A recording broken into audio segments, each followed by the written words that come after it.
महाराष्ट्रातील सर्व लाडक्या बहिणींसाठी आनंदाची बातमी आलेली आहे, कारण जागतिक महिला दिनाच्या निमित्ताने एकनाथ शिंदे साहेबांनी मोठी घोषणा केली आहे। लाडक्या बहिणींच्या खात्यामध्ये 1500 नाही तर 3000 नाही तर थेट 15000 रुपये जमा होणार आहेत। येत्या 8 मार्चला 15000 रुपये महिलांच्या खात्यामध्ये जमा होणार आहेत। लाडक्या बहिणींसाठी एकनाथ शिंदे साहेबांनी ऐतिहासिक निर्णय घेतलाय, परंतु हे 15000 रुपये कोणत्या जिल्ह्यांमध्ये जमा होणार आहेत, त्याचबरोबर कोणत्या लाडक्या बहिणींना याचा लाभ मिळणार आहे हे आपण पाहणार आहोत। लाडक्या बहिणींनो, एकनाथ शिंदे साहेबांनी हा निर्णय घेत असताना एक मोठी घोषणा केली आहे। ती म्हणजे सरकारने सांगितलं होतं की लाडक्या बहिणींच्या खात्यामध्ये 2100 रुपयाचा हप्ता सोडू आणि लाडक्या बहिणींना हप्ता वाढवून देऊ, परंतु महिलांच्या खात्यामध्ये फक्त 1500 रुपयाचाच हप्ता जमा होत होता। परंतु आता रखडलेले सर्व हप्त्यासहित महिलांच्या खात्यामध्ये व्याजासह पैसे जमा होणार असल्याचा निर्णय एकनाथ शिंदे साहेबांनी घेतलाय। त्याचबरोबर जुलै महिन्यापासून ज्या महिलांचे हप्ते तांत्रिक कारणामुळे थांबले होते, त्यांचे पेंडिंग अर्ज देखील आता अप्रूव्ह झाले आहेत। त्यामुळे लाडक्या बहिणींनो, जरी तुम्ही अपात्र ठरवण्यात आला असाल तरी देखील आता तुमच्या खात्यामध्ये पैसे जमा होणार आहेत। नेमका कोणता निर्णय एकनाथ शिंदे साहेबांनी घेतलाय, त्यामुळे लाडक्या बहिणींना थेट 15000 रुपयाचा फायदा होणार आहे, याची सविस्तर माहिती आपण आजच्या व्हिडिओमध्ये पाहणार आहोत। जर तुम्ही लाडकी बहीण योजनेच्या लाभार्थी असाल तर तुमच्यासाठी हा व्हिडिओ अत्यंत महत्त्वाचा ठरणार आहे, कारण ज्यावेळी लाडकी बहीण योजनेसाठी नवीन अटी लावण्यात आल्या होत्या, त्यावेळीच महाराष्ट्रातील जवळपास 25% महिला अपात्र ठरल्या होत्या। मग ती KYC प्रोसेसची अट लावण्यात आलेली असू दे किंवा इतर अटी असतील, त्यामध्ये बऱ्याच महिला अपात्र ठरल्या। महिलांच्या खात्यामध्ये 1500 रुपये येणं देखील बंद झालं होतं। आता सरकारने एक महत्त्वाचा निर्णय घेतलाय, त्यामुळे 8 मार्च म्हणजे जागतिक महिला दिनाच्या दिवशी महिलांच्या खात्यामध्ये 1500 रुपये नाही तर थेट 15000 रुपये जमा होणार आहेत। एकनाथ शिंदे साहेबांनी महाराष्ट्रातील जवळपास 70% महिलांच्या अर्जांची परत पडताळणी केली आहे। त्यानंतरच महिलांचे फॉर्म हे अप्रूव्ह करण्यात आले आहेत। लाडक्या बहिणींनो, जरी तुम्ही KYC प्रोसेस कंप्लीट केली नसेल तरी देखील आता तुम्हाला 15000 रुपयाचा लाभ मिळू शकतो। सरकारने पहिल्या टप्प्यामध्ये ज्या अर्जांची पडताळणी केली, त्यामध्ये महाराष्ट्रातील अशा जिल्ह्यांना प्राधान्य देण्यात आलं आहे की ज्या जिल्ह्यांमध्ये स्वतः महिला व बालविकास मंत्री आदिताई तटकरे यांनी पडताळणी पूर्ण केली आहे। नेटवर्कच्या अडचणींमुळे अनेक महिलांची KYC प्रोसेस चुकीची झाली होती, त्यामुळे आता त्या महिलांच्या खात्यामध्ये देखील पैसे पाठवण्यात येणार आहेत। एकनाथ शिंदे साहेबांनी सांगितले, लाडक्या बहिणींनो, हे पैसे तुमच्या खात्यावर जमा होत असताना एकनाथ शिंदे साहेबांनी सर्व अटी शिथिल केल्या आहेत, परंतु एक महत्त्वाची अशी अट लावण्यात आली आहे की ती अट तुम्ही पूर्ण केली नाही तर थेट 15000 रुपयाचं नुकसान होऊ शकतं।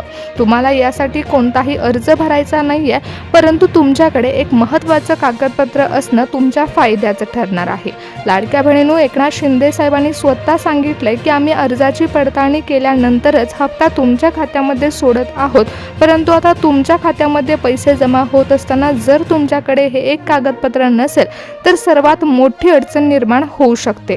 त्यामुळे लाडक्या बहिणींनो, लक्षपूर्वक ऐका की एकनाथ शिंदे साहेबांनी हा निर्णय महाराष्ट्रातील बहिणींसाठी घेतला आहे, परंतु राज्य सरकारच्या तिजोरीचं कुलूप नेमकं कोणत्या महिलांसाठी उघडणार आहे। लाडक्या बहिणींच्या खात्यामध्ये कोट्यावधी रुपयाचा निधी वितरित होणार आहे, त्यामुळे सरकारने महत्त्वाच्या कागदपत्रांची पडताळणी पूर्ण केली आणि त्यासोबतच महाराष्ट्रातील 10 विशिष्ट बँकांची निवड देखील केली आहे। त्या बँकांमध्ये 15000 रुपयाची रक्कम ही 8 मार्चच्या दिवशी सोडली जाणार आहे। लाडक्या बहिणींनो, जर तुमचं खातं सरकारी बँकेमध्ये असेल तर तुमच्यासाठी विशेष बातमी समोर आली आहे, कारण सरकारने रिझर्व्ह बँकेकडून मान्यता असलेल्या बँकांची निवड आता 15000 रुपये जमा होण्यासाठी केली आहे। डायरेक्ट बेनिफिट ट्रान्सफरच्या माध्यमातून तुमच्या बँक खात्यामध्ये पैसे जमा होत असताना फक्त आधार लिंकिंग असणं महत्त्वाचं ठरणार नाहीये, तर सरकारने निवडलेल्या महिलांच्या यादीमध्ये तुमचं नाव असणं देखील गरजेचं आहे। जेव्हा लाडकी बहीण योजनेअंतर्गत 15000 रुपये महिलांच्या खात्यामध्ये सोडण्याचा निर्णय घेण्यात आला, त्याचवेळी महिला व बालविकास मंत्री आदिताई तटकरे यांनी परिपत्रक जाहीर केले। त्यामध्ये महिलांच्या नावाची यादी देखील समोर आली आहे। तुमचं नाव त्या यादीत आहे का हे देखील पहा। परंतु त्यासोबतच देवेंद्र फडणवीस साहेबांनी महाराष्ट्रातील जिल्ह्यांची निवड देखील केली आहे। जिल्ह्यानुसार विभागणी पूर्ण पडली असून मुख्यमंत्री देवेंद्र देवेंद्र फडणवीस साहेबांनी महिलांच्या सन्मानासाठी एक समिती स्थापन केली होती। त्या समितीनुसार महाराष्ट्रातील विदर्भ असेल, मराठवाडा असेल किंवा पश्चिम महाराष्ट्रातील अनेक जिल्हे असतील तिथे देखील लाडकी बहीण योजनेचा हप्ता हा जमा होत आहे। परंतु 8 मार्च दिवशी जो हप्ता 15,000 रुपयाचा सोडला जाणार आहे त्यासाठी विशिष्ट बँकांची निवड करण्यात आली होती। त्या बँकांची तपासणी करण्यात आली असून बँकेच्या अधिकाऱ्यांना एकनाथ शिंदे साहेबांनी आदेश दिले आहेत। त्यामुळे लाडक्या बहिणींनो, आता तुमच्या खात्यामध्ये 15,000 रुपयाची रक्कम तर जमा होणार आहे, परंतु या रकमेचा लाभ महाराष्ट्रातील कोणत्या महिलांना मिळणार आहे, कोणत्या महिलांच्या खात्यामध्ये हे पैसे जमा होणार आहेत आणि कोणतं एक कागदपत्र 15,000 रुपये जमा करण्यासाठी फायद्याचं ठरणार आहे हे पहा। पत्रकार परिषद पार पडलेली आहे आणि त्या पत्रकार परिषदेमध्ये एकनाथ शिंदे साहेबांनी मोठी घोषणा केली आहे, परंतु त्या घोषणेसोबतच देवेंद्र फडणवीस साहेबांनी एक अट देखील लावली आहे। ज्या महिलांचे हप्ते रखडले होते त्या महिलांसाठी देखील एक विशेष बातमी आहे। महिलांच्या खात्यामध्ये आतापर्यंत सर्व पैसे व्यवस्थित जमा होता होते त्या महिलांसाठी देखील सूचना आली आहे। त्यामुळे लाडक्या बहिणींनो, पुढच्या 2च मिनिटांमध्ये मी तुम्हाला एक महत्त्वाची अट सांगणार आहे, त्यामुळे लक्षपूर्वक ऐका की देवेंद्र फडणवीस साहेब नेमकं काय म्हणाले। महिलांनो, लाडकी बहीण योजना जेव्हा सुरू झाली होती तेव्हा अनेक जण म्हणत होते की पैसे येणार नाहीत, निवडणुकीपुरतेच पैसे महिलांच्या खात्यामध्ये सोडले जात आहेत, परंतु नेहमीच एकनाथ शिंदे साहेबांनी हे सिद्ध करून दाखवले की भावाचा शब्द हा पक्का असतो। त्यामुळे तुम्हाला रक्षाबंधनाची ओवाळणी मिळाली आणि तुमच्या खात्यामध्ये दर महिन्याला पैसे देखील जमा झाले। त्यामुळेच आता 8 मार्च दिवशी म्हणजे जागतिक महिला दिन साजरा होत असताना महाराष्ट्रातील भगिनींना आर्थिकदृष्ट्या सक्षम करण्यासाठी 15,000 रुपयाचा मोठा असा महाहप्ता देण्याचं नियोजन सरकारने केले। त्यामुळे लाडक्या बहिणींनो, ही केवळ योजना नाही तर हे तुमचं स्वावलंबन आहे। पण तुम्हाला प्रश्न तर पडलाच असेल की 1500चे एकदम 15,000 रुपये कसे झाले, तर याचं नीट उत्तर देखील देण्यात आले। नेमके 15,000 रुपये कसे जमा होणार आहेत आणि हे पैसे कोणाला मिळणार आहेत हे देखील सांगण्यात आले। तुम्हाला माहिती आहे की पैसे तुमच्या खात्यावर जमा होत असताना याची सविस्तर माहिती सरकार देणार आहे, परंतु कोणत्या जिल्ह्यांमध्ये हे पैसे जमा होणार आहेत यासाठी सरकारने जिल्ह्यांची पडताळणी देखील केली आहे। विशेषतः ग्रामीण भागातील ज्या महिला असतील, ज्या शेतकरी आहेत, त्यांच्या अर्जाची पुन्हा छाननी सरकारने केलेली आहे, कारण काही महिलांच्या खात्यामध्ये पैसे जमा होणं बंद झालं होतं। जर तुम्ही विदर्भ भागातील असाल, मराठवाड्यातील असाल किंवा पश्चिम महाराष्ट्रातून हा व्हिडिओ पाहत असाल तर तुमच्यासाठी एक महत्त्वाची अट समोर आली आहे।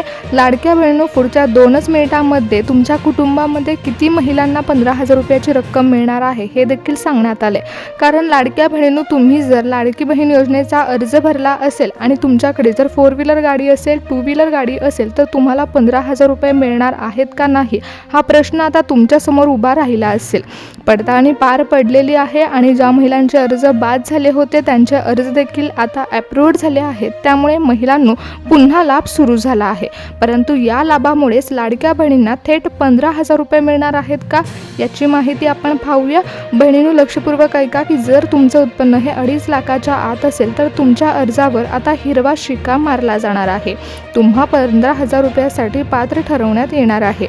सर्वात महत्त्वाचा भाग हा आहे की तुमच्याकडे सर्व कागदपत्र असतील तर तुमचे अर्ज मंजूर झाले असतील, पण तरीही तुमच्या खात्यामध्ये पैसे जमा होत असताना सरकार आता NPCI मॅपिंग करणार आहे।